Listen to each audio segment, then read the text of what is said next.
मैं खुले रूप से आज ये कहना चाहता हूं, हमें फक्र भी है, हम किताबें नहीं पढ़ाते, हम जिंदगी पढ़ाते हैं। किताबें कोई भी पढ़ सकता है, लेकिन जिंदगी को पढ़ना बेहद जरूरी है, बहुत आवश्यक है।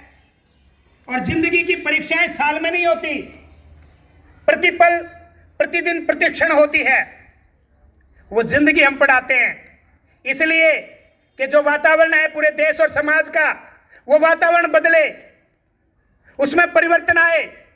क्योंकि इन्हीं के बारे में कहा गया है कि कहीं पे धर्म बनते हैं, कहीं ईमान बनते हैं, हिंदू सिख ईसाई या मुसलमान बनते हैं, फिर ऐसा कि जहां केवल और केवल इंसान बनते हैं।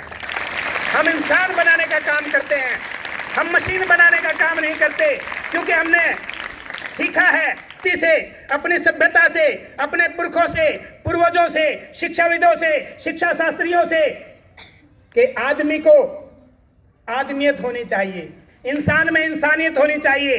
परीक्षा में पास फेल होना कोई बड़ा बात नहीं है, कोई मायने नहीं रखता। यदि उसमें इंसानियत नहीं है तो वो शून्य होता है। इसलिए हम इंसानियत सिखाने का प्रयास करते हैं, मानवता के गुणों से युक्त करने का प्रयास करते हैं, हर एक बच्चे को संस्कारित करने का प्रयास करते हैं। इसीलिए शिक्षा में जो नवाचार होते हैं, चाहे वो सदन की बात हो, चाहे वो अनुशासन की बात हो, चाहे वो किताबों से अलग हट करके बातचीत करने की बात हो, चाहे वो विभिन्न प्रकार की सांस्कृतिक गतिविधियों की बात हो, चाहे वो खेलों की बात हो, चाहे वो और तरह की बात हो, उन तमाम चीजों में मेरे विद्यालय के, हमारे विद्यालय के तमाम अध्यापक अध्यापिकाएं पुरजोर सहयोग न केवल करते हैं, बल्कि खंड स्तर पे, जिला स्तर पे और राज्य स्तर पे हम इस विद्यालय के बच्चों को लेकर के आए हैं।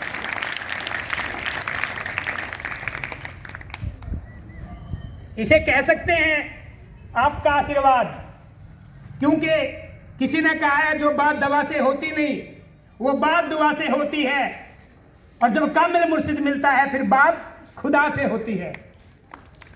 इसलिए आपकी दुआओं में असर है, आपके संस्कारों का प्रमाण है कि जब परीक्षा परिणाम आएगा तो वो परीक्षा परिणाम खुद बोलेगा। और मुझे उम्मीद है, मुझे कहने में कोई संकोच नहीं है, सरपंच साहब बैठे हैं, बात मीडिया में भी जा रही है, अगर सब कुछ ठीक ठाक रहा, जिस तरह का हमने प्रयास किया है, चाहे वो अवकाश के दिनों में कक्षाएं लगाने का हो, चाहे वो स्कूल की छुट्टियों के बाद कक्षा लगाने का काम हो, चाहे वो स्कूल से पहले आकर के कक्ष को विद्यार्थियों को पढ़ाने का काम हो, तो मैं अनुरोध कर रहा हूं सरपंच साहब से कि हम टॉप 10 में हमारे बच्चों को लेकर के आएंगे। ये विश्वास हम दिलाते हैं आपको, टॉप 10 में हरियाणा में लेकर के आएंगे। वो बच्चे हमारे बीच में बैठे हैं जिनसे हो सकता है ये किसी को लगे बहुत बड़ी बात है। दुष्यंत कुमार ने कहा है कि कौन कहता है आसमां में सुराख नहीं हो सकता, एक पत्थर तो जरा तबीयत से उछालो यारो। हम प्रयास कर सकते हैं। श्रीमद् भगवद गीता में कहा है कि कर्म है, फल देना केवल ईश्वर का काम है। मैं सिर्फ कर्म की बात कर रहा हूं, हमने कर्म किया है, फल के प्रति भी आशान्वित हैं। तो आज इस मुबारक मौके पे आप सबको पुनश्च बहुत बहुत बधाइयां, और इस बात के लिए भी बधाइयां कि आप जिस धरती पे बैठे हैं वो 9:12 पे आप बैठे थे यहाँ।